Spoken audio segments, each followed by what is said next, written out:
Slides okay? Up. Looking okay? You look Great. great. Great. Welcome, everybody.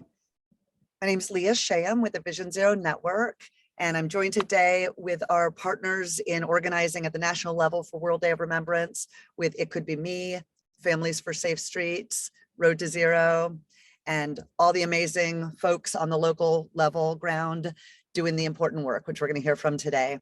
So I'm just going to do a little 5-minute introduction. We're going to kind of get our bearings here, remind everybody of some really important dates coming up and some key deadlines that are coming up, and then really jump into the meat of today, which is our media training. And we're so excited to have two pros with us that are really ready to help shape the work. Make sure that your World Day of Remembrance is really, really powerful and meaningful and helps you get your work done, moving your community towards Vision Zero. So first of all, we all know why we're here. Hopefully World Day of Remembrance is coming up November 20th. And we're going to focus today on effectively and strategically engaging with the press, really around that event and beyond, like Melissa said. So if you're just joining us, welcome. Please do share your name, location, and if relevant, organization in the chat box. That would be great. And what we're going to cover today, real briefly, overview of our goals, share some of the resources, reminder about the resources we can share, and then particularly some timeline updates and deadlines coming up. Then we'll move to the media training. And as Melissa said, it's really going to be hands-on. So we're excited to hear your thoughts. So first, reminder, World Day of Remembrance is November 20th, really focused on the theme this year of Safe Streets, Save Lives. You all know this, but with the historic and tragic highs we're experiencing of traffic deaths and severe injuries in this country and around the world, but particularly in this country, we know we need to do things differently. We're really leveraging World Day of Remembrance, of course, to remember those we've lost, to honor, and absolutely to act, to help galvanize everyone across this country and the world to make change. And again, the focus, Safe Streets, Save Lives.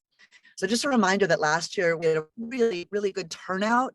And thanks to so many of you doing the work on the ground, it really moved the ball forward.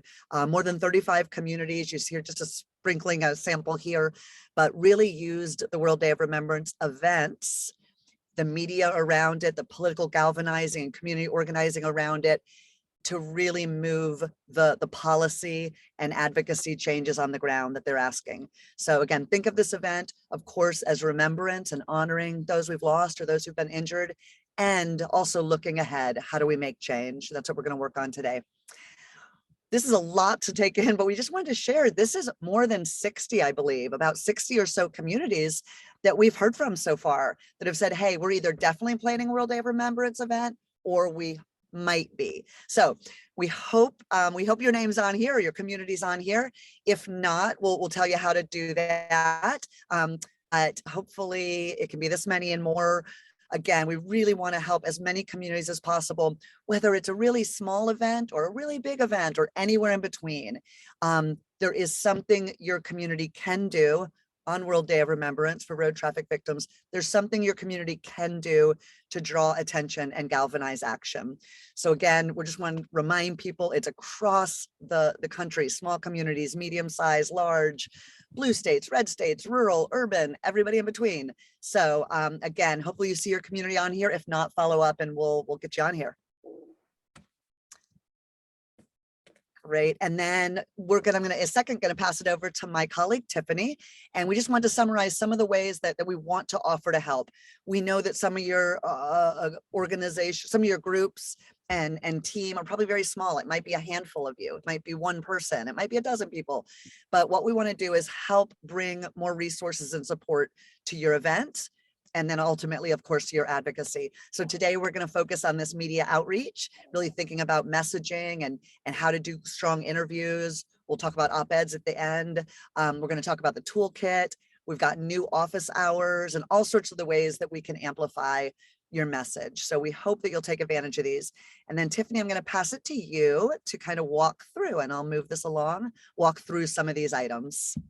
Great. Good morning or afternoon, everyone, depending on where you are. As Leah mentioned, I'm just going to briefly go over some of the resources. The first being the World Day of Remembrance Organizers Toolkit.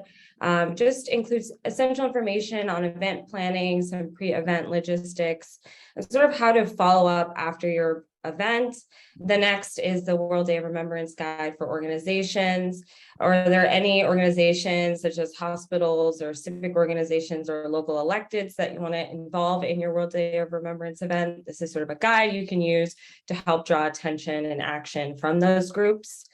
In addition, as Leah mentioned, we have another set of office hours. I know that for folks who joined last time, it was particularly helpful. Those are Friday, October 14th, Monday, October 24th, and Wednesday, October 26th. You can access that in the link in the chat that Kate just sent.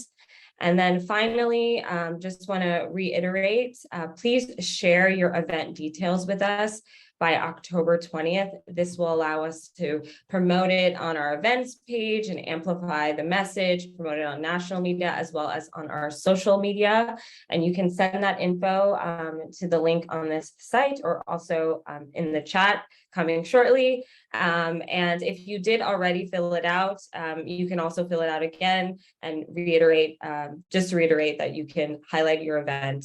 So yeah, and we look forward to working together and amplifying this change.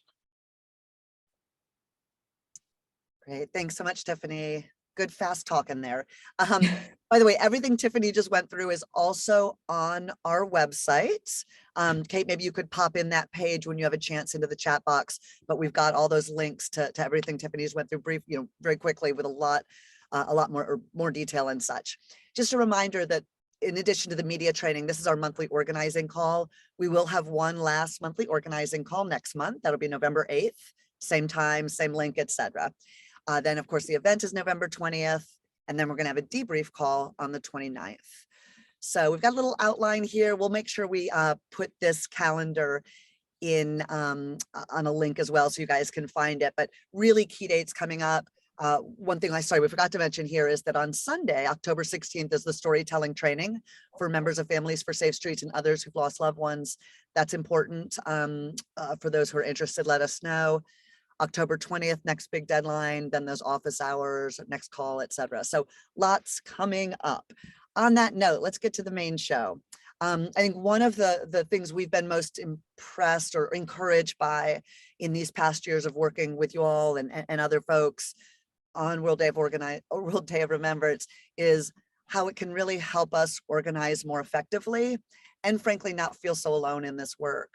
And one of those ways is really learning more skills and feeling more comfortable with media work and getting our message out and communicating. So on that note, I am very thrilled that we're working with Melissa Balmer and Alex Petty, who are professionals in this space and who care a lot about this issue. And we're really honored that they're going to be taking us through this training today. So I'll hand it over to you, Melissa and Alex. Thank you. Okay. So as soon as you stop your screen share, I'll start mine. Okay, so why is it going to give me a problem? Of course, it's going to give me a problem right now. Hold on just a second. Okay, hold on just a second. Let's see if we can get it to cooperate. Of course, we tested all this out right as here we go.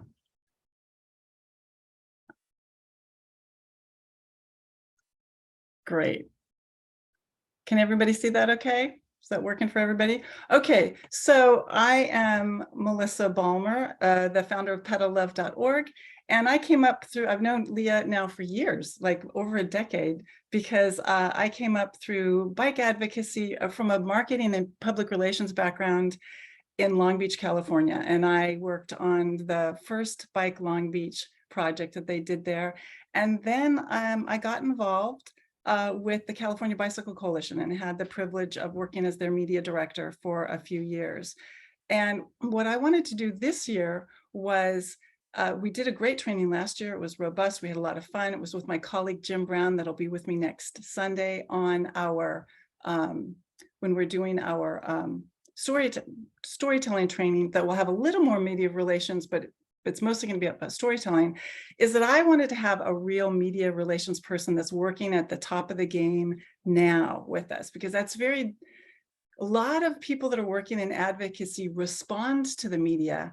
What's very different, and what my background is actually pitching the media and getting stories placed, which is really important for growing your message. So that's why I wanted to bring my friend Alex Petty with us. So Alex, I'm going to turn it over to you to tell us a little bit about yourself. Hi, thank you so much. Yes. So my name is Alexander Petty. I started my career as a reporter, as a journalist, both for European newspapers and American newspapers, and then eventually went into production for broadcast, and then later into communications. So I'm very much familiar with both sides of the fence, being pitched stories and also pitching stories, and I'm absolutely delighted to be able to bring my knowledge and skills to this very worthwhile cause. And FYI, I did live in Hoboken for a long time, which is one of the cities that did implement a lot of the ways to make streets and traffic safer, and have really know the impact firsthand. So I think this is an absolutely brilliant cause. Fantastic. So let's talk about first that you guys are doing incredible work, and we want to thank everybody. I've got our yellow flowers here to symbolize World Day of Remembrance. And I want to thank you for the important work you're doing. Some of you have been hit yourselves. Some of you have lost family members. And so we just want to make sure you know how much we appreciate the work you're doing, because it is challenging. And so we want you to understand that the media is a tool. We don't want to stress people out. Think of this on a spectrum of what you can learn today and take forward. Maybe a little bit this year, maybe more next year, but it's all, it's all a progression. So what we're going to talk to you about today is understanding the media, 3 key things: understanding today's media, choosing the right stories, and then successfully delivering your message.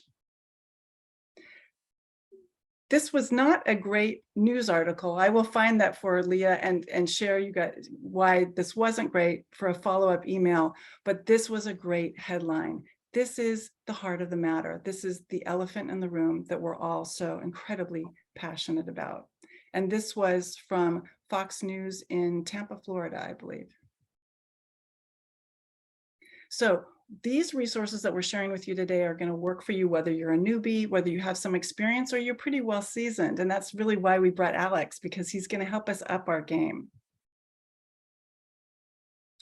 And we're here to, like I said, we're to engage the media to make real change, everything that Leah was pointing to. So what I want you to think about right now, and I want you to take just a moment, just a minute right now, is to write down the one key change you want to see happen next, right? So this is not safe streets for everybody. This is, how much do you want the speed to be lowered?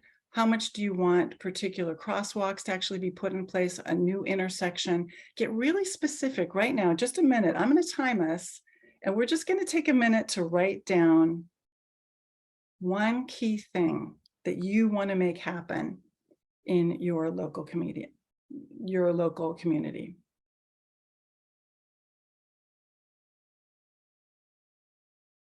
So just one thing. And if you haven't taken the time to get some pencil and paper, pen and paper, please take the time right now to go get that, because we're going to have a couple of places, several places that you're going to be doing that. And we want you to really feel your hands in the clay and feel like you're participating in this. Get the muscle memory going, make it work for you, so you come out of this with some key things that you can do next. All right, so we're about halfway through. What's one key, real specific thing that you want your local community to change, that you want to make happen, so that when the media asks you, what's this all about? It's about making change, right? So we want to honor the people that we've lost, the honor that people have been seriously injured, but now let's make real change. I also want you to think of the word change as Melissa and everybody else talks. Hear it being repeated. Every time we say change, think of the change itself. And I'm going to come back to this at the very end of our media training, but I do want this to be something that you're aware of throughout our conversation. So time is up. So I want you to go ahead and set that aside, but keep that where you can reach it, because it's going to be important. And now I'm going to turn it over to Alex, and he's going to tell us about understanding today's media. And Alex, let me know if you want me to put the slides forward or if you can do Yes, that. yes. If you can drive, that would be brilliant. I'll drive. Yes. Thank you. So understanding today's media. Thank you, Melissa. Yes, today's media is a very interesting landscape. The first thing, obviously, to realize is that the media, just like everybody else, has been severely impacted by COVID. There's been a lot of jobs that have been lost, a lot of resources that have been lost. A lot of people, instead of just doing the one job, they're now wearing 3 hats. So you're talking to people who, and there are also many of them working from home. So you're talking to people who are very much in the same boat that we are, under pressure, under stress, with a lot of deadlines. And at the same time, they face the same issues that we do, which is I've got to get a job done, I've got to meet a deadline, and I want to do it as quickly and as effectively as I can. So don't let the idea that media is sort of this big organization scare you. They are literally people like you and I, doing their laundry and then trying to, get an article done. So they're very, very human in that respect. And if we go to the next slide.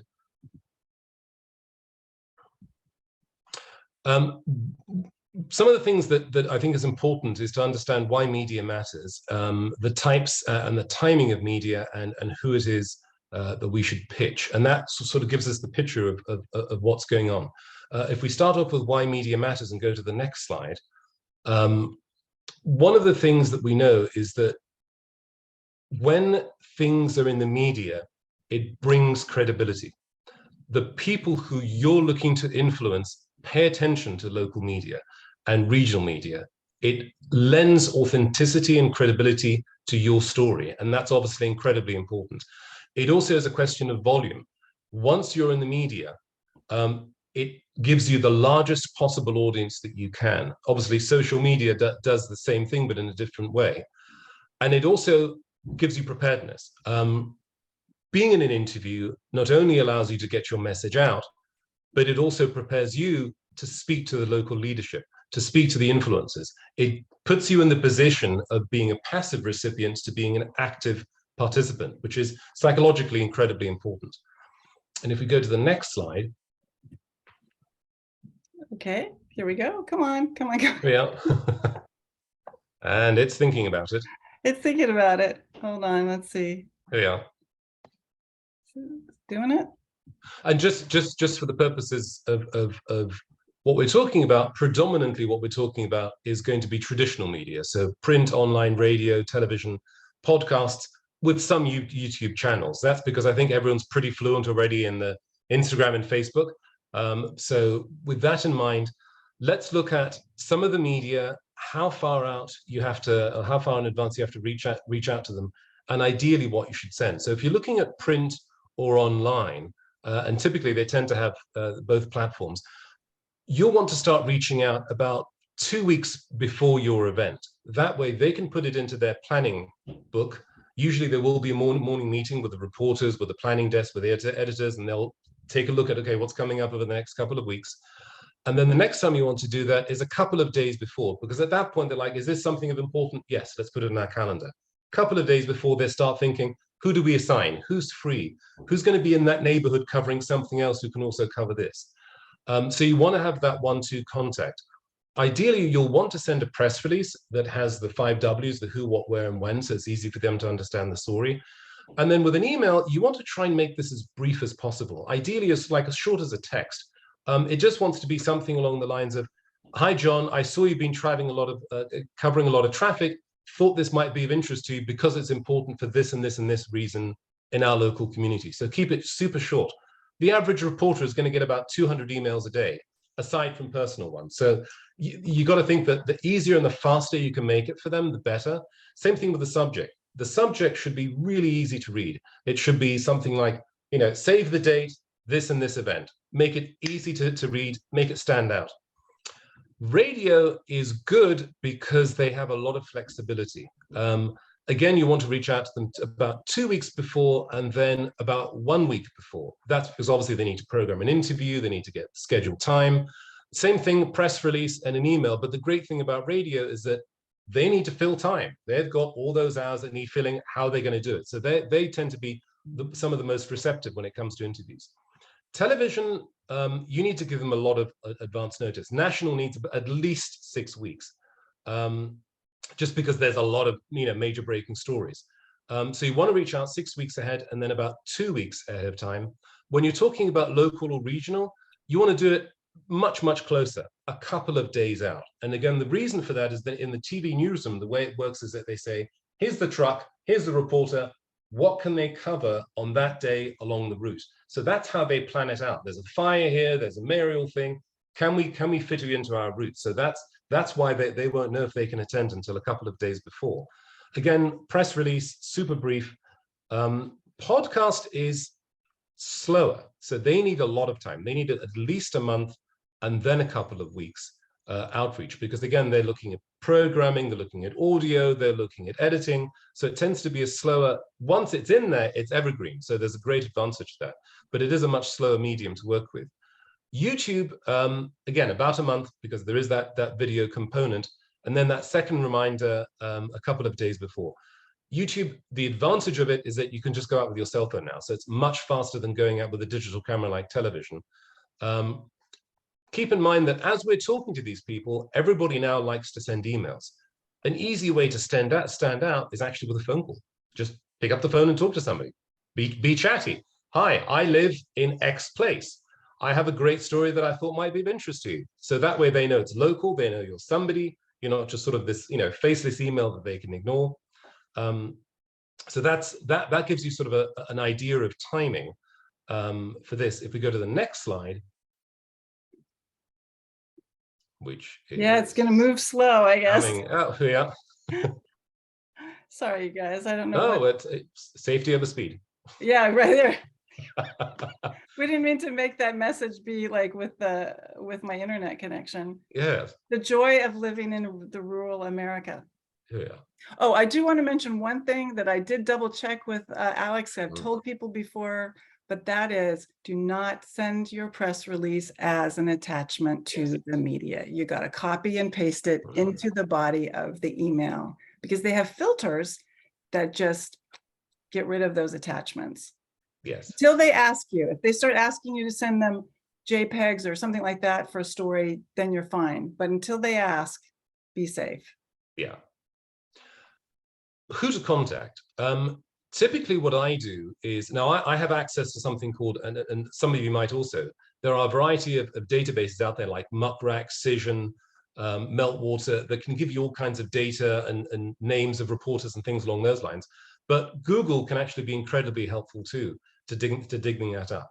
And I'll talk about that in a second. But first, when you're looking at people, the first thing you want to keep in mind is who is covering this story, who would be the best person for me to talk to. So that could be anyone from, for example, in print, it could be the traffic reporter, the metro reporter, it might be the person who covers City Hall.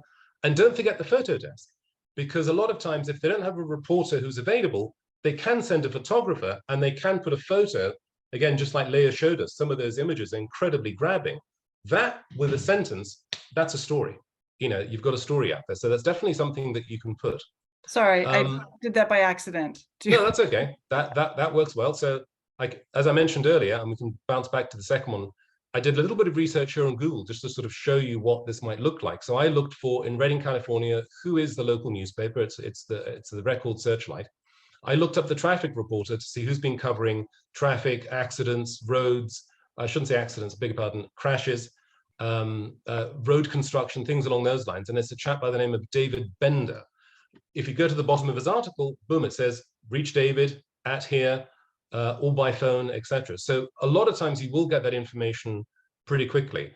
Likewise with television, if you look it up, you can usually find on the contact page the assignment desk, and that would be either something like the news tips or the desk.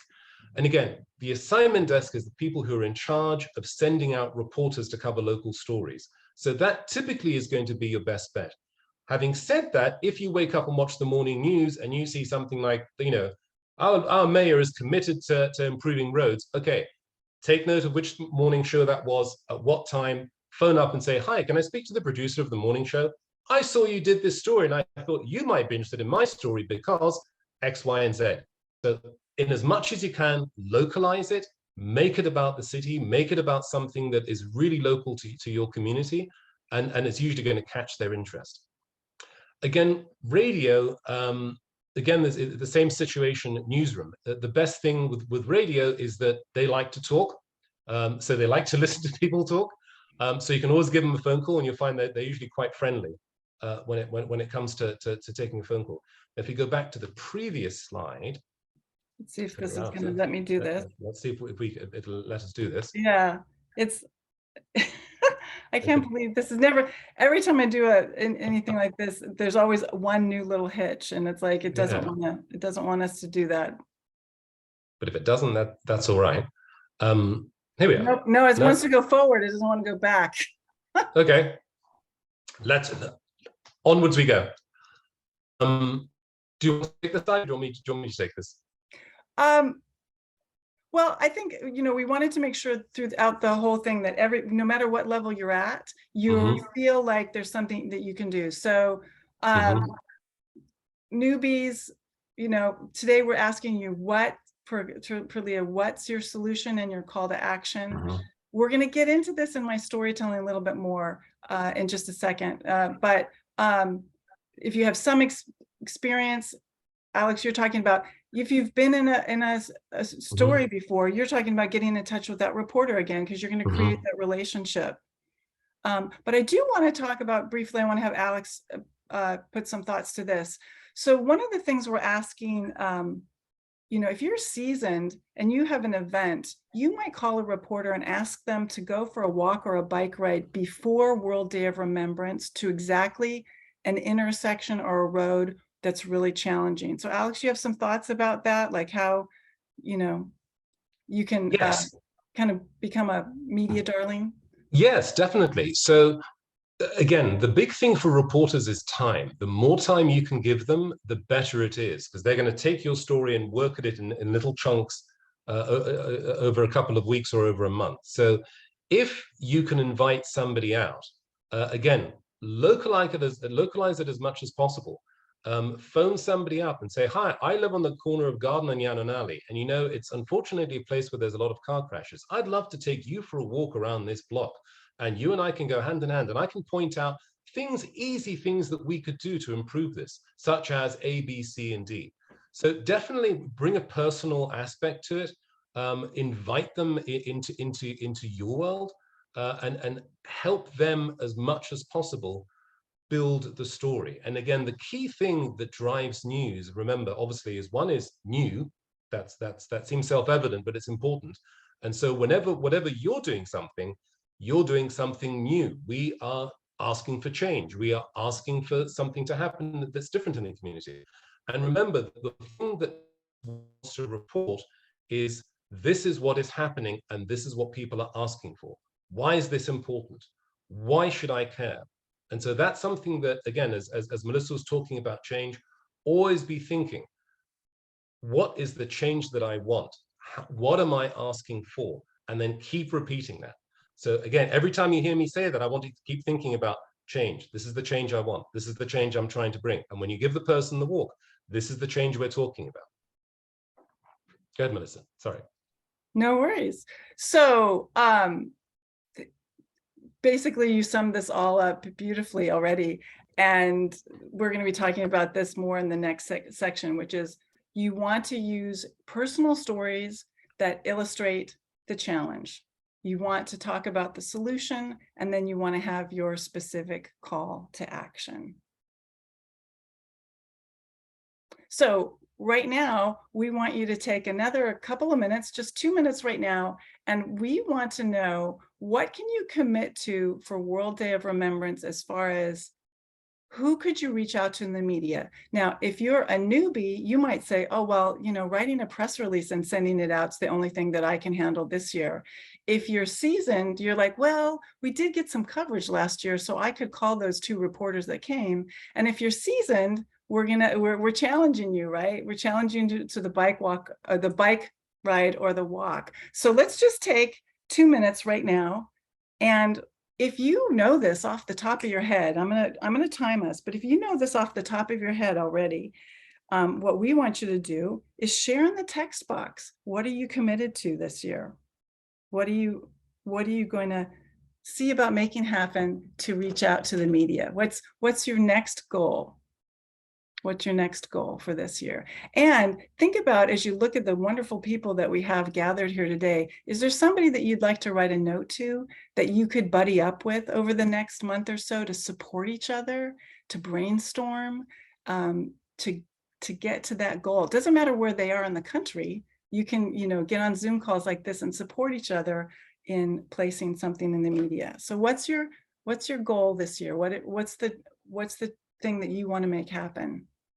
And Melissa, can I clarify, is this the ask? Is this the thing? This is just, what are you going to do with the media right now? We're going to go into that later, but what media can you actually reach out to? Because for some of you, you've never done it before. So even doing a press release is a new thing. For some of you, you're like, oh, I'm used to sending out press releases, but I've never done what Alex said and picked up the phone and actually talked to the reporter. But we had 2 stories last year. So how about if I follow up with them? And then those of you that have actually been interviewed quite a bit, this is a pitch. This is to get them to come out. And what you're asking for them to get is seriously good video. So like Alex said, they could build a story around World Day of Remembrance because you take them out in advance of the event and show them just how dangerous things are. So just write what you can be committed to. We just got about 20 seconds left. And set that aside, or also share in the text box what you're committed to doing. And it doesn't matter what level you're at. Everybody has to start someplace, okay? So we'd love it if you shared that. And keep in mind also, you may be doing something already without realizing it. You could be listening to the radio every morning and listening to the morning news, the traffic and weather. You might be watching a morning show. You might be reading the daily paper. So as you do that, start thinking, hang on, who can I reach out to here? Let me start collecting names. Let me start looking at this. So you can integrate your commitment into something you're already doing. Fantastic. So that's it for that little exercise. And this is something you can do whether you're a group or you're by yourself. And now we're going to talk about choosing the right stories. So today I'm not going to get into the nitty-gritty of storytelling so much as I will on next Sunday. But I'm going to touch on a few things about why storytelling is so incredibly important for you to incorporate, because some of you have personal stories, some of you are communications people or executive directors, you have people's stories that you can tell. So let's talk about why stories are so important, why personal stories matter, why shifting language around that you use and asking the media and leadership in your community to use, and why you need to include solutions in your storytelling.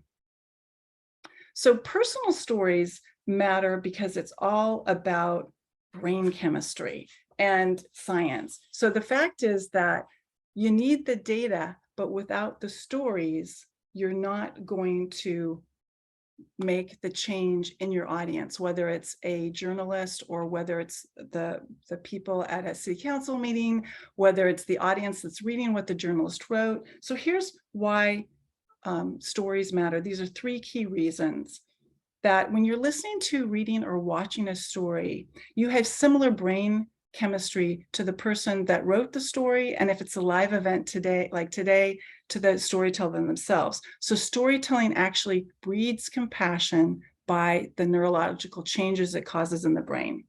There's also something called mirroring and neural coupling, and that means that when you're reading, listening to, or watching a well-told story, you're actually able to put yourself in the action. So you not only see the world anew from somebody else's eyes, you feel centered in the actual story. This is why people feel the force within for the Star Wars franchise, and so many other, big storytelling empires. And then the third reason is hormones and neurotransmitters. So these are big scientific reasons that mean just basically a well-told story, structured in the right way, hits certain things that makes the brain change. It releases adrenaline and cortisol. They super focus your attention span. Oxytocin, which is the feel-good hormone that makes you feel empathy. And finally, dopamine. And dopamine does two really interesting things. Dopamine makes you feel a sense of accomplishment simply for reading, watching, or listening to a story. And dopamine is the reason that you remember stories more than facts alone. So you need the data, but you've got to wrap your data in storytelling in order to make it compelling and memorable for your audience. So how do you choose the right story? It's got to illuminate that problem and point to the fact that it needs to be changed, right? Why doesn't this particular intersection work? Why is speed so dangerous? So of all the stories that you could pick, you want to make sure that the story you're going to most focus on is the one that's aligned with your purpose for World Day of Remembrance this year.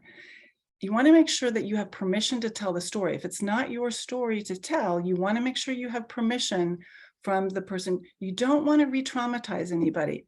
And for those, we're going to go more into this on Sunday, but you might not be at a place to tell your story yet, but you want your story told. So you might have an executive director or communications person tell it this year, and maybe next year you can tell it.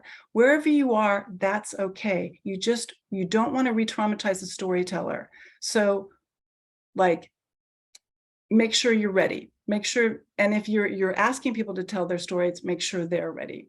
And you want to make sure that you focus on the stories that are ready to tell right now, that are really compelling, rather than having a lot of stories. So it's better to have a few or even just one great story than many. Oh, it's going to give me the same thing twice.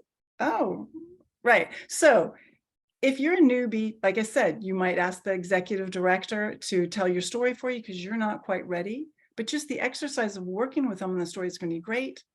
If you have some experience, you could tell the story to key media.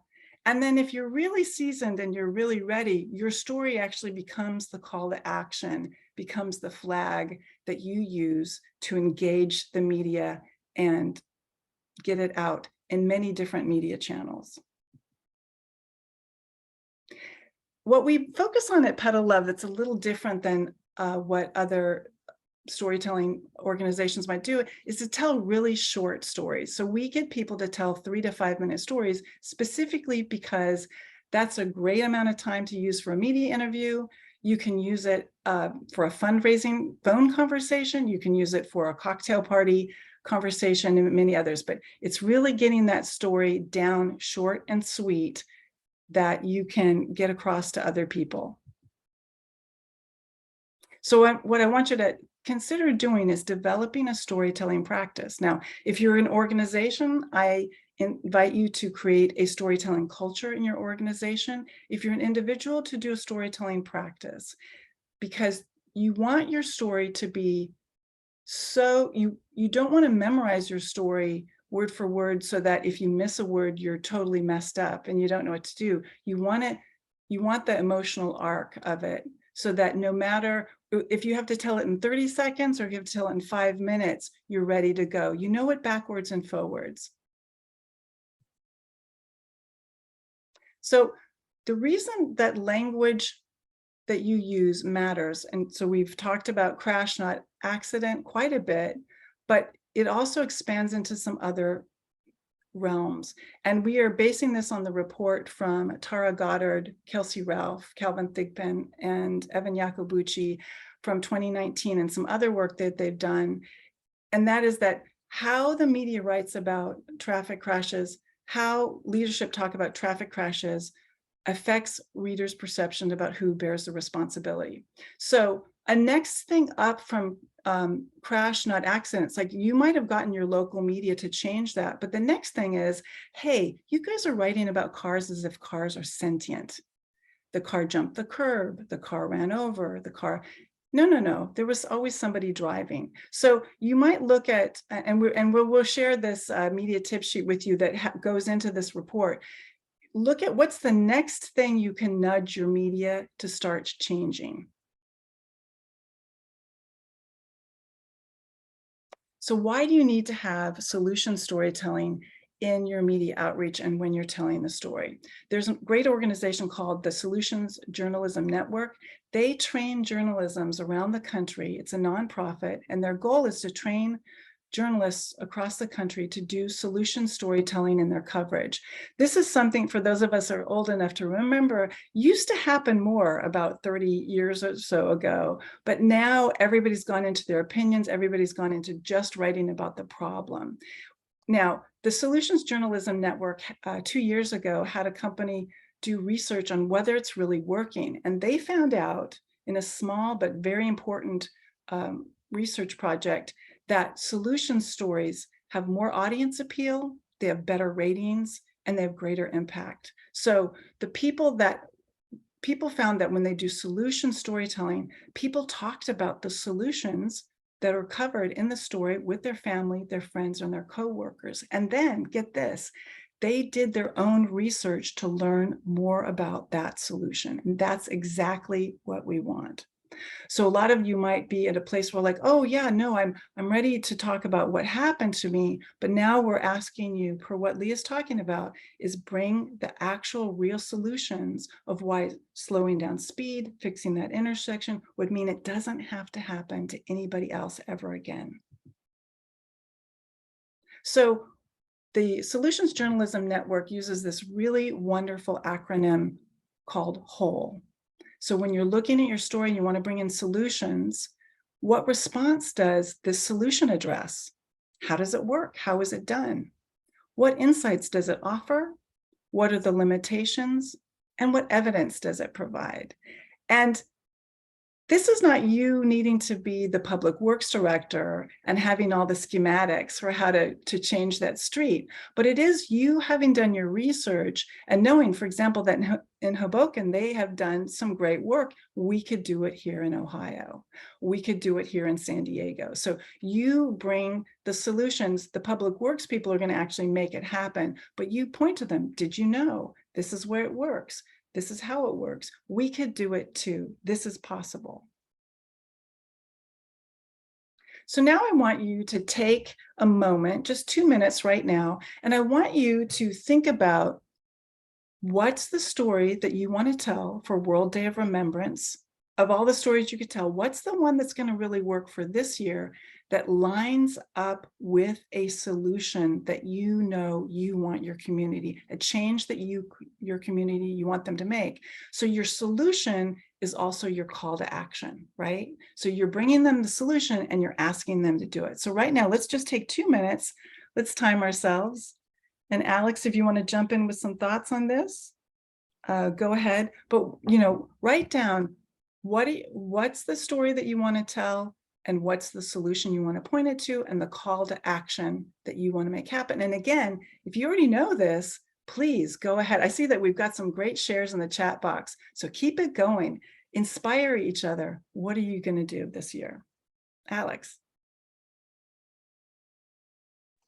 Yes, this is a really important point. One of the key things that you get taught as a journalist is storytelling. How do you unfold that story? How do you open it? How do you tell it? Storytelling is incredibly important. And social media itself runs on the ability of telling stories in snippets. It's all about storytelling. And like Leah said, one of the ways you can do that even is by opening up with crashes, not accidents. And that right there, it catches your ear. Well, what do you mean? And then you get into the story. So I think at the heart of what we're doing is telling a story and giving it meaning and giving it, localizing it in a way that's impactful. All right, so we're just about up with our time. Write down, share in the text box, something we can have broader conversations about later. Again, remember, this is a great group of people. You can find people to network here and support each other on moving forward to make these goals happen. We just have about 20 seconds to go. You can write each other notes, share each other's emails, all of that. Okay, so set that aside. We're going to come back to that later. You can ask us questions about it, and we're going to move more deeply into putting it all together with how to deliver your message. Alex, I'm turning it back over to you. Brilliant, thank you. Delivering your message. Clearly, one of the more important things. We all feel nervous. We all feel stage fright. even professionals who do this every day and have to get in front of the cameras, you still feel butterflies. So don't think that you're alone in this. Let's go to the next slide. One of the things that I'm going to be teaching you and showing you is how to successfully deliver your message. As a reporter, when a reporter is going out to cover a story or to take a story, they've already got kind of a picture in mind of headline, subhead, body, evidence, quotes. So you're walking in looking to see, how can I fill this in? How can I fill in all the different elements that I need? The easier you make it for the reporter to fill in those slots, the easier it is for them to incorporate it and therefore write the story that you want, as opposed to the story that they want. So that's why simplicity, repetition, clarity, and call to action are really important fundamentals in that triangle of building the story. If you go to the next slide, one of the really important things to think about is, who is your target audience? Do you want to talk to the city hall? Are you trying to reach the mayor? Are you trying to reach parents? Are you trying to reach teachers? Are you trying to reach seniors in your community? Who is it that you want to speak to? Visualize that person. Then think about, okay, if that's the person I need, who are the key people I need to persuade to get to that person? If it's City Hall, do I need to speak to my local representative? If it's, the federal level, who do I need to talk to? If it's seniors, then who are the different key people in the seniors in the communities? If it's children, do I need to speak to mums? In which case, should I be, reaching out to mummy blogs? So think about who they are, and then think about, why is it important to them? Mummy blogs, you want your children to be safe. Seniors, you want to be safe when you go out to the streets. City Hall, you want your constituents, your citizens to be safe. So think that through, and think through what things are going to be important to them, but also anticipate what their opposition might be. I don't have time. It's too expensive. I can't make any difference. I can't make it. So think that through, because as you do that, it's going to help make sure that your story resonates and reaches them in a way that's meaningful and impactful to that community. And if we go to the next slide, I'd like you to take a moment to think that through. Who am I speaking to? Literally have a picture of them in your mind. Is it another mother? Is it a senior? Is it the mayor? See if you can write down in one word who it is you're trying to reach, and why is it important to them, and what opposition might they have? And again, if you know right off the bat who this is, go ahead and share it in the text box, because somebody else might feel like a deer in the headlight, right? And you sharing exactly locally who you want to be influencing would be really helpful. Mm-hmm.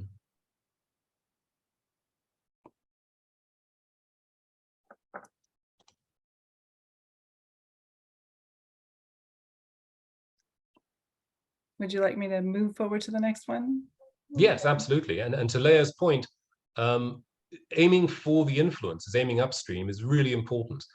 In Hoboken, where I lived, one of the changes that they did is that we had one main street that was called Washington Street, and it was about 3 lanes or 4 lanes, and there was always a lot of traffic, and there's always something that you never particularly wanted to cross.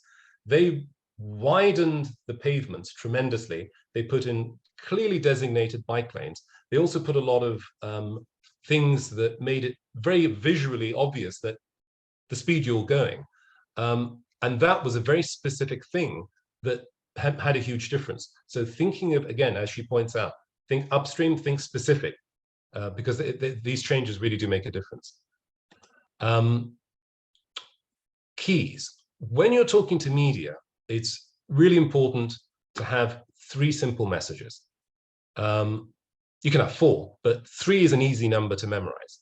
The reason for this is that you don't want to be in a situation where you're speaking to somebody and you've got a bunch of keys, just like I've got at the bottom there, and now you're fumbling for which is the right key that I need to use for this question. It becomes very complicated. Easier to have 3 simple key messages, and like the bottom key, keep them really short. If you can deliver them in a sentence or less, brilliant. You can always explain it, you can always go long, but make sure they're able to deliver it short. If you go to the next slide,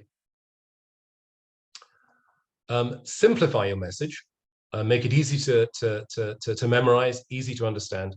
Practice it on your own, and this is what I do. Walk around your room, walk around your garden, on your way to work. Just repeat it to yourself until it becomes organic, until it becomes natural, until it just flows into your conversation. The more natural it is to you, the more natural it's going to be to the reporter, and the more they're going to pay attention to it. If you go to the next slide.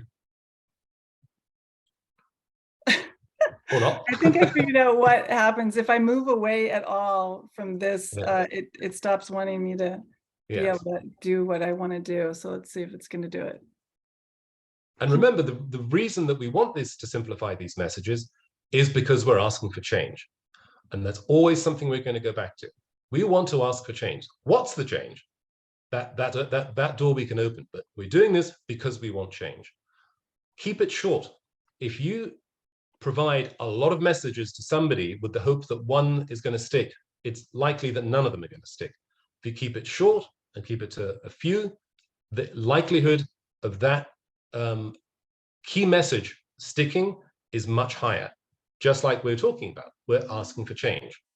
Have you noticed them keep saying change, change, change? At the end of this, it's going to be fixing your head, change. So, but you'll see the effect of it. So keep it short. Okay, next slide. So we're just emphasizing that again, and we'll go forward to, okay, so this is where we're getting down to Alex's his expertise. And Leah was a really great sport about this. This is the second paragraph of the template press release, which is going to get a bit of a facelift. And you're going to see how Alex is a rock star with this stuff. So this, thank you. So this is very important information, which is in many ways, as you're just looking at it, kind of dense and dizzying to look at. There's just glancing at it, you can see there's a lot of numbers, there's a lot of years, there's a lot of percentages. So looking at this means that the reader has to do the maths and start putting things together. It's going to require some thinking on the side of the reader. In many times, that's not necessarily a bad thing. When it comes to news, you want them to not have to think too much. You want to be able to deliver something like, got it, I understand this, and they can quickly grab it and move on. So what I've done is taken this. Now, it's great to have these numbers, don't get me wrong, it's great to have them in your back pocket. But if we go to the next slide, what I've done here is simplified this into a message that's really easy to understand and really easy to convey. And from here, you can add all the stats you want. So a simplified message. This day of remembrance, we're calling for urgent change. In the past 2 years, almost 20% more people died in traffic crashes. That's it. You can add more, but that's my key message. In the past 2 years, and it's kind of shocking, in the past 2 years, almost 20% more people have died. More people have been killed in 2022 compared to the same quarter last year. Boom, there's my 3 messages. We're calling for urgent change. Why? Because in the past 2 years, almost 20% more people have died and more people have been killed in 2022 compared to the first quarter last year. Look how easy it was for me just to boom, boom, boom, boom, to give me that story. Easy to remember. And then it'd say, oh my God, really? Yes. Do you have those stats? Where did you get that from? Well, it actually came from the National Safety Council, and it was this and this and this, and then you can provide that. Another thing you can do is localize it and make it relatable. So if I'm talking about 20% more people, or if I'm talking about 42,000 people, that's kind of a big number that most of us don't understand. If I localize it and say, you know, Dodger Stadium in Los Angeles has a capacity of 56,000 people. Imagine if each year Dodger Stadium imploded with everybody in it.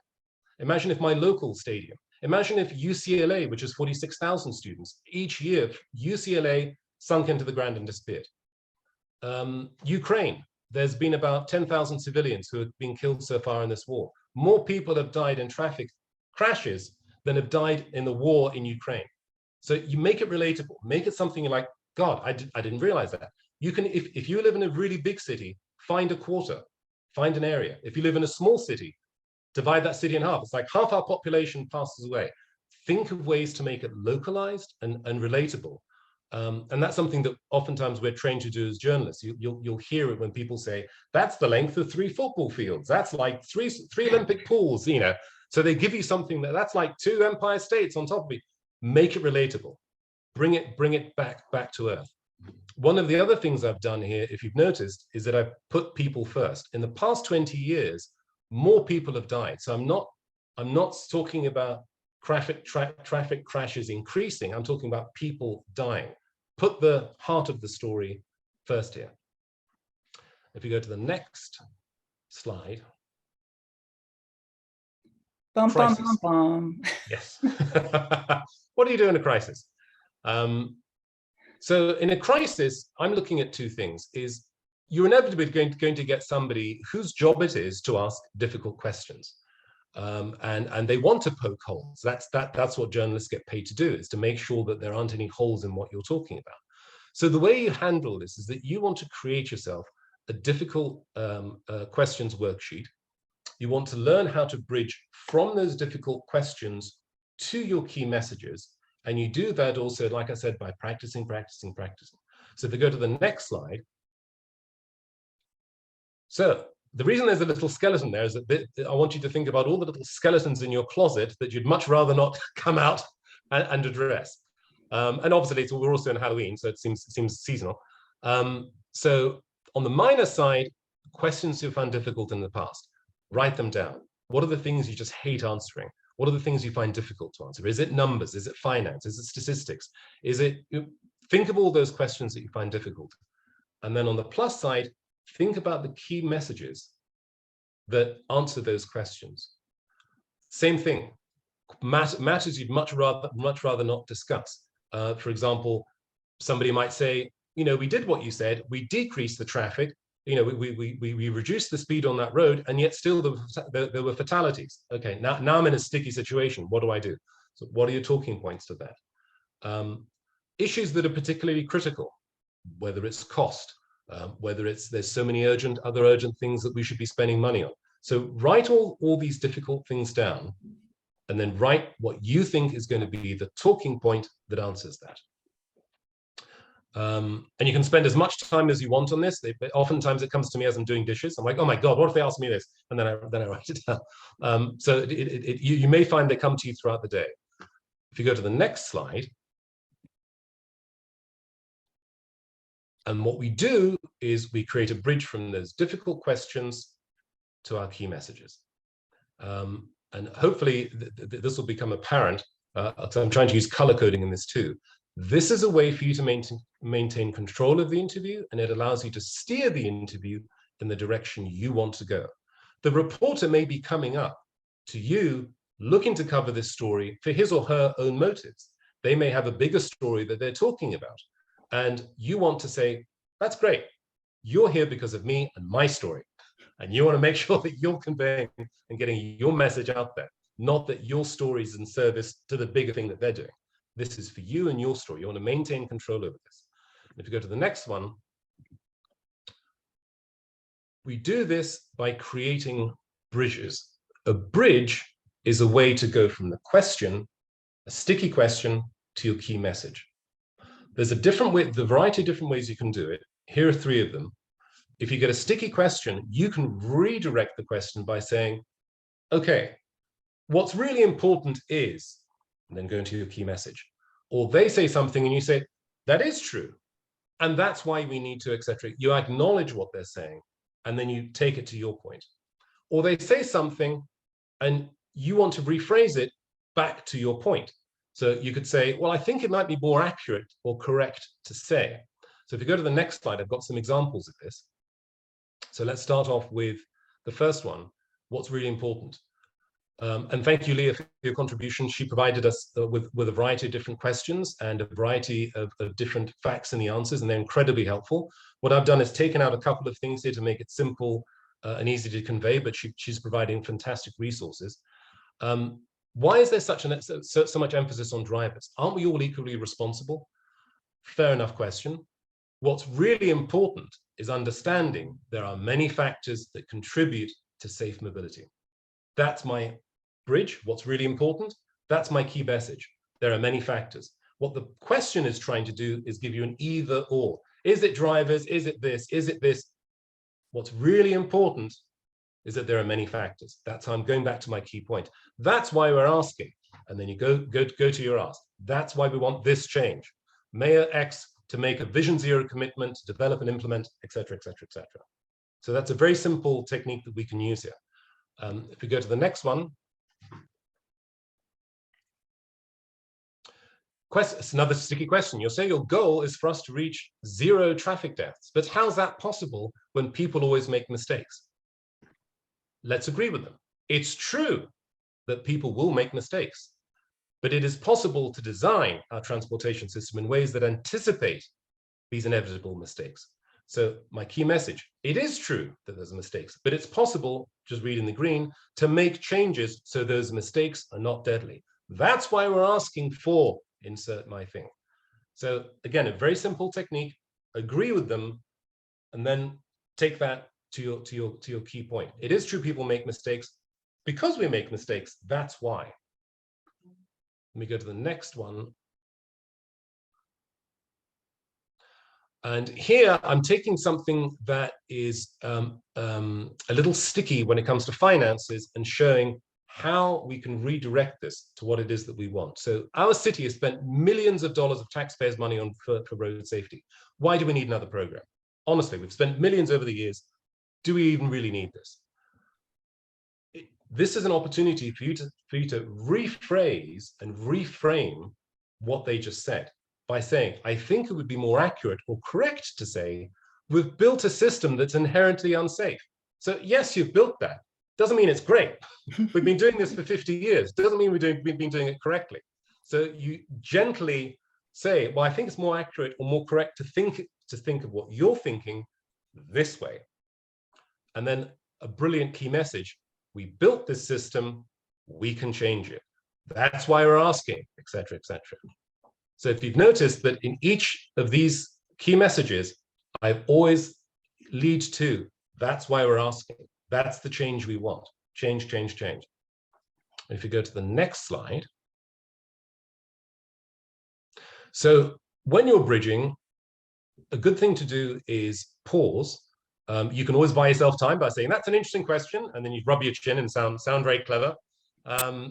It actually sort of gives you a chance to sort of think about, okay, what are they talking about? Are they talking about something that has to do with the system? Are they talking about multiple factors? And so you think about what their question is, and how do I want to get that back to my point? Consider your message on that. So if they say, we've spent millions on it, yes, but that doesn't mean we spent it correctly. Safety doesn't, reducing speed doesn't always work. It's not one thing, it's many. So think of those things, and then again, create that bridge. A great way to do this, like I say, when you've got all these nasty questions, these thorny questions you'd much rather not deal with, and you've got your answers, just walk around the house, answer them to yourself, have a conversation, have a schizophrenic conversation where you talk to yourself and question and answer. The more comfortable you are answering these questions, the more comfortable you're going to be when somebody puts a mic in your face. You go to the next slide. And now we can practice bridging. And Melissa, do you want to take it away? Yes. So we're going to do a little practice session in a moment, but I realized that I skipped a story that Alex actually asked me to tell you guys. So we're doing pretty good on time. So I want to tell you a short story about why developing a practice for storytelling and exactly what Alex is talking about, practicing bridging or any of the difficult questions, why developing a practice for this and really working on it is so important. So back in the 60s, you might have heard of something called the March on Washington, when Martin Luther King Jr. gave what most of us call his I Have a Dream speech. That's what we know it by. And it is known here in the United States as one of the most effective and memorable speeches of all time. But here's the thing, he almost didn't include the I Have a Dream sermon in the speech, because his speechwriters and his local group of advisors said, no, you've been doing that I Have a Dream sermon this summer, this spring, it's done, been there, done that. No, what we need to stick to the facts and don't do it. So he gives his speech, and what his core team didn't realize is that the thousands and thousands of people who were watching him in person and who were watching him on television, but mostly in person, was a mostly white audience who had never seen him give a talk before. And of the African Americans that were in the audience, they weren't from the South, and they had not seen this charismatic preacher preach before. And he realized about 3/4 of the way through the speech that it really wasn't going well. And the very famous gospel singer, Mahalia Jackson, was sitting behind him the way they have the previous speakers. And she said to him, because she had heard him give the I Have a Dream sermon, she said, tell him about the dream, Martin, tell him about the dream. Because he knew the sermon so well, he was able to take his prepared speech, push it to the side, and he knew that sermon so well, he started to riff. He started to riff between this sermon and the speech. You can only do that when you know it like the dialogue from a play that you start in high school, and really have it down. So now what we want to do is take a few minutes, and we want you to, we're going to lead into questions now. So what we want you to do is take 2 minutes right now, and I want you to think about a question that is tough, that you've maybe had in the past or that you're dreading, to what Alex is talking about creating that difficult questions worksheet. And I want you to think about how you could bridge it. If you already know how to do this, or you already, like, just the bombs went off in your head when he was talking and you're like, I know exactly now, go ahead and text it to us. If you have a question about how to bridge it, that's something Alex can answer in just a minute. But you take some time, let's just take a minute right now and think about that question you just dread the most. And if you're ready for it, how would you start to like to bridge it? Take that time right now to just let's just go there. Let's just go to that beautiful skeleton in the closet that Alex shared. What's that thing you really dread having to answer? And what he's pointed out is you don't need to rattle off so much data. Have your data ready in the side, in a press release or a report. Just have the language of the heart of the data, the humanity that he talked about, in your pithy response, your 1.5 minute response. What's your 1.5 minute bridge? So just let's think about that for a minute. And then we're going to go into, we'll stop sharing the screen, and we're going to go into our questions. And I do want to let you know that we do have the storytelling training. We are going to be reinforcing some of the things Alex taught us today with media here as well. But if you really want to know the nuts and bolts of storytelling and my advocates storytelling map, please join us on next Sunday. So I think I'm going to go ahead and stop sharing my screen right now. There we go. And what I want you to do, if somebody has a bridge they want to ask Alex about, or if somebody has a bridge you're like, oh no, I know what I want to share, we can go ahead and if you've got a question, you can unmute yourself and ask Alex. So who has something they want to share about bridging? Let's start with bridging.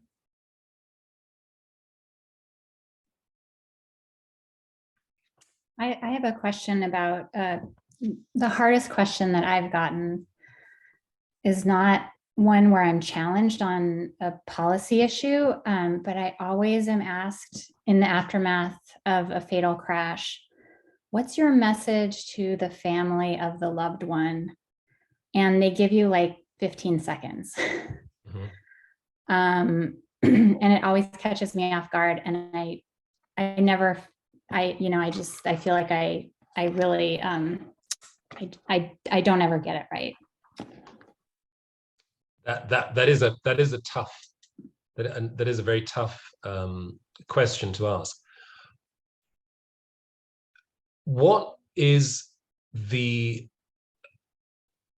thing that you think is most important to get out at a time like this, regardless of what the reporter is asking you? Because the reporter is saying, I'm going to only present you this door. I'm only going to present you this choice.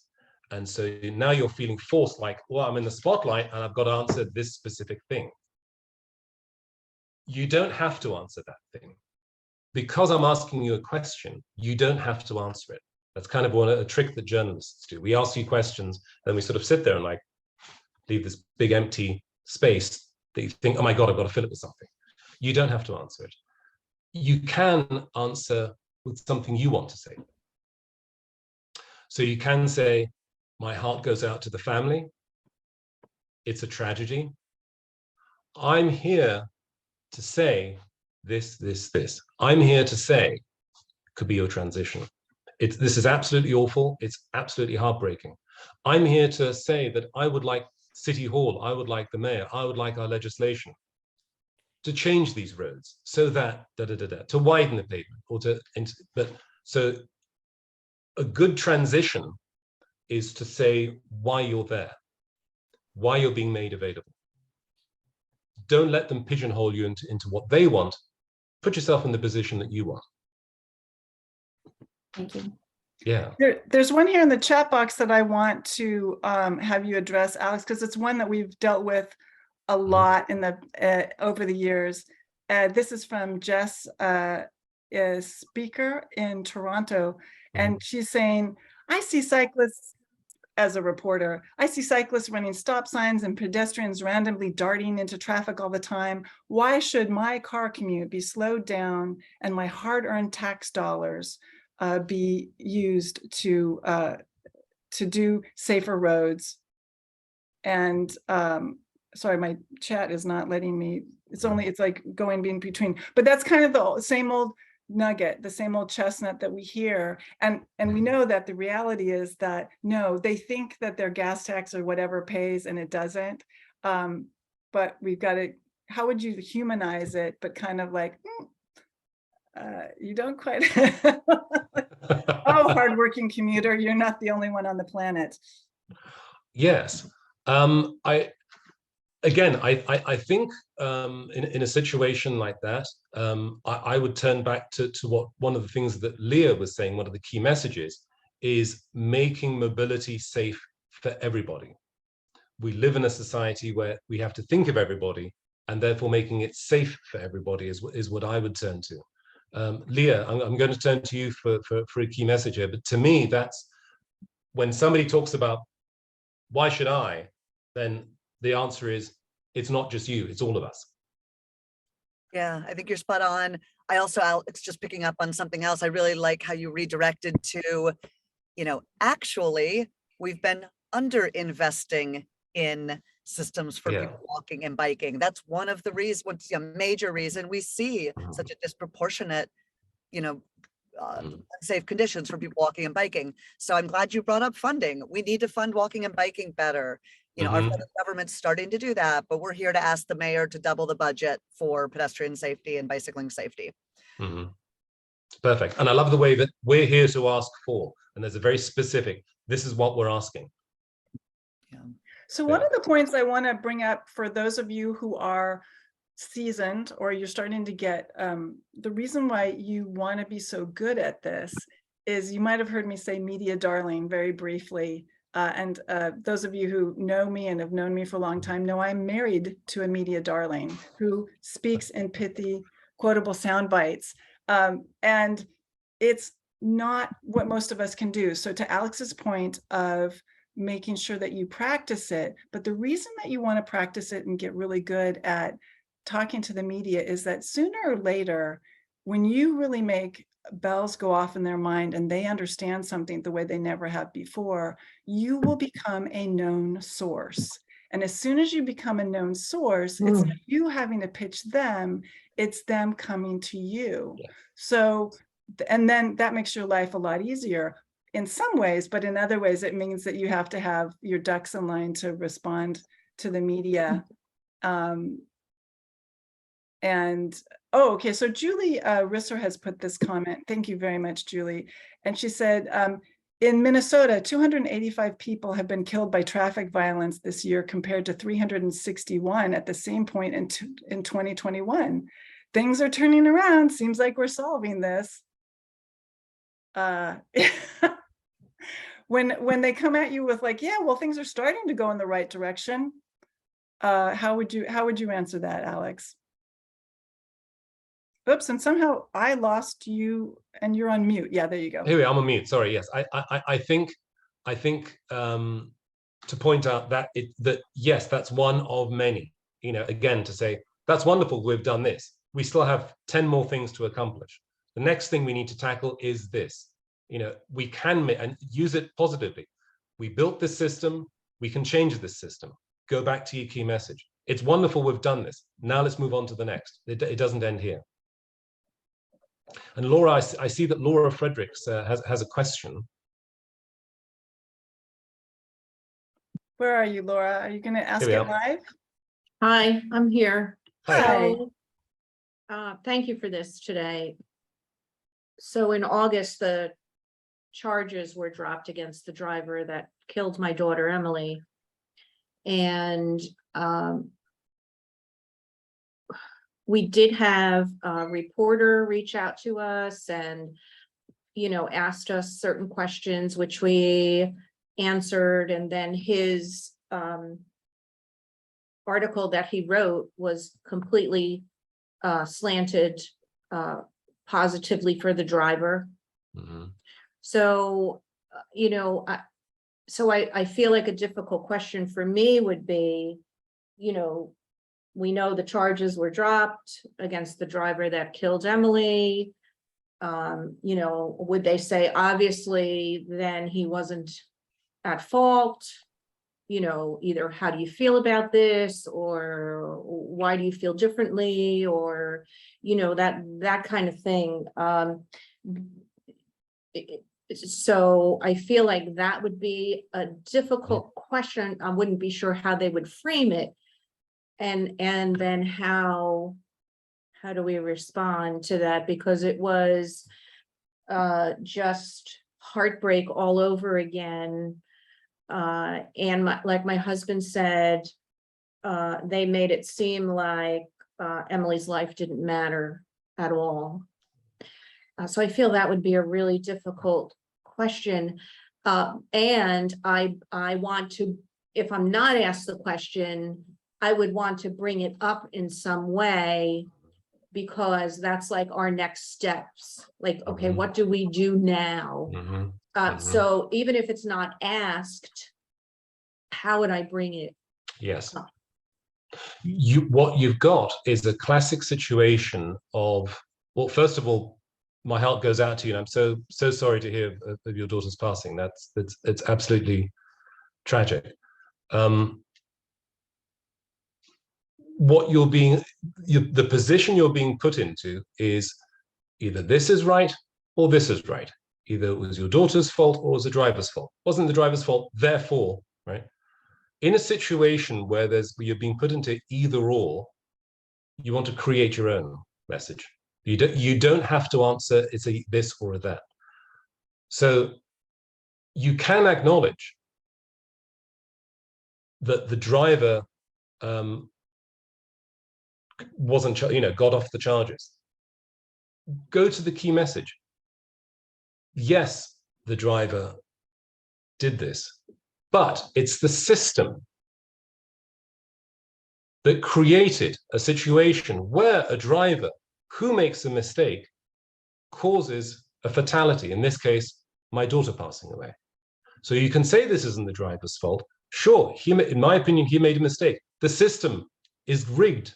It's designed so that if you make a mistake, it allows for a fatality, and that doesn't have to happen. That shouldn't be the case. So you don't have to go with he's right or I'm right.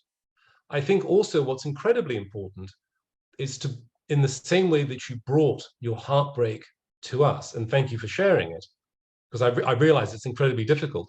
It's important to bring that to the person you're talking to say, because of this black and white, either the driver or the pedestrian, I feel like nobody's even standing up for my daughter, like her life didn't exist. The system is overwhelming somebody like Emma. And then you personally, she was, you talk about, you humanize her. She loved this. She loved flowers. She loved to go for walks. But we're not talking about that. We're talking about, right or wrong. And there isn't right or wrong. It's a system, and so you humanize it as much as possible to get it out of that legal. And then, like I say, you don't feel like you have to, it's right or wrong, black or white. Create your own message, create your own, And I think that what I want to say to that, and Leah, I would have you speak to this as well, perhaps, is that this would be a place where an op-ed that you write that really helps you get everything that Alex is talking about, so that you get it down the way you want to say it, and that really that works towards the change, because this is pointing towards the change. And then there's an opportunity to reach out to that reporter and say, I really think you did my daughter a disservice, and I'd like to visit this with you, and this is why. And it's not shaming the reporter for getting it wrong, but saying, you actually missed some opportunities here, and I'd like to have a conversation about it. And it may not be that reporter that changes his mind, it might be their editorial director. But I think that what we have to always remember, and the fact that Alex was also a reporter, is that they're people. They have crazy busy schedules, and that's really you want to kind of create a rapport with them as much as possible to continue the conversation, if that makes sense. So we're just about out of time. I think Alex and I do have another 10 minutes. If people have questions, we're happy to stay on with you. But I also want you to write a note to us here in the text box if this was important to you, if this was valuable, because this was made possible by, it could be me and the Vision Zero Network and Families for Safe Streets. If this kind of media training is valuable to you and you found today valuable, please give us a testimonial in the text box, because this helps us recognize what we want to move forward for next year. Maybe we'll even be able to do a media training halfway through the year so that we're 6 months ahead of time. But anything specific you want to say about why this training was valuable to you, because this is the first time I've gotten Alex to be with us. So I really want to make sure he knows how much we appreciate them. So thank you. So does somebody else have a live question they want to ask right now?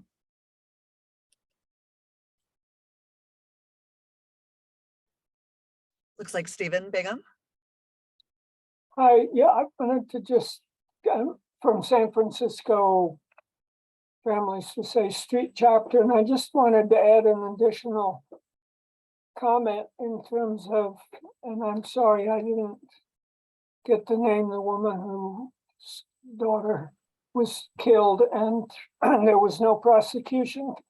And one way to address that also is the standard for conviction in criminal cases is beyond a reasonable doubt.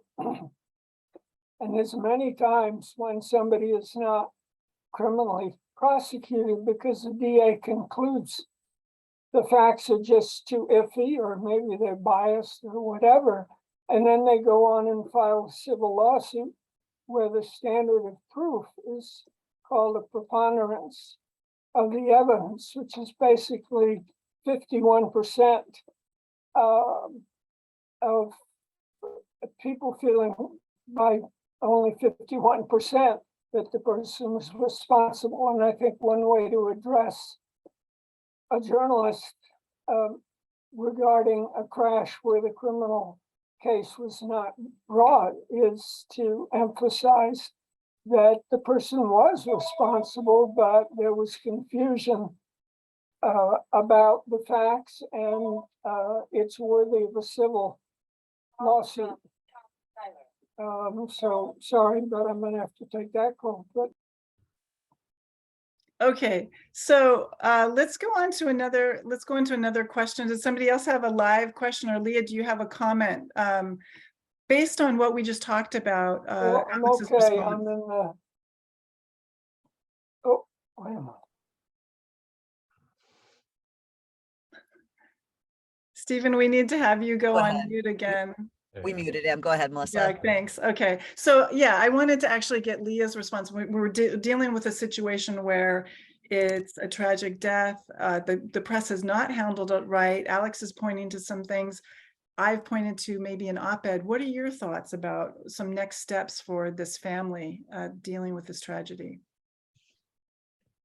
So, and particularly with Laura's Yeah, example. right. Yeah, yeah.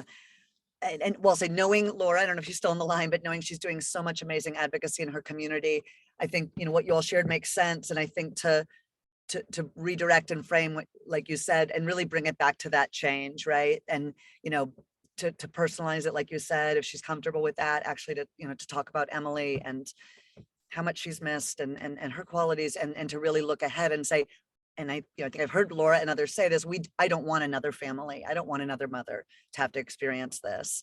That's why I'm working to improve Roosevelt Boulevard, which is the most dangerous street in the city. That's why I'm working to bring speeds down in Philadelphia, where we live, you know, some of the work that I know she's doing. So, you know, I think a really good reminder is, and I fall into this myself a lot, you do want to get the big idea out there, right? The safety over speed, or the important platitude about safety, and not to minimize it's important, but especially for World Day of Remembrance in these local events, after that big picture safety piece, bringing it down to like you all did in the examples. That's why we're asking the mayor today for blank. That's why we have dozens of people gathered here at City Hall urging passage of blank bill that will lower speeds.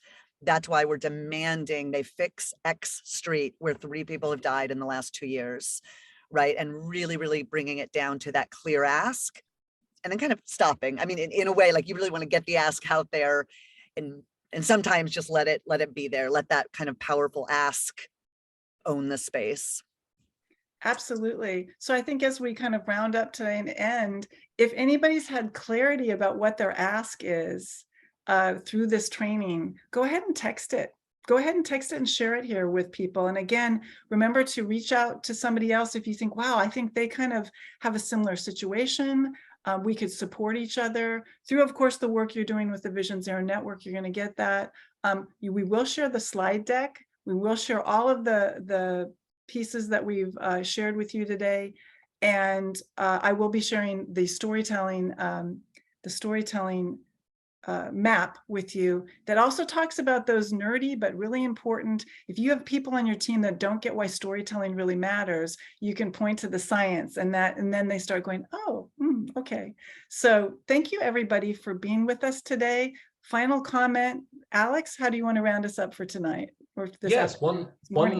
I'm going to two final comments.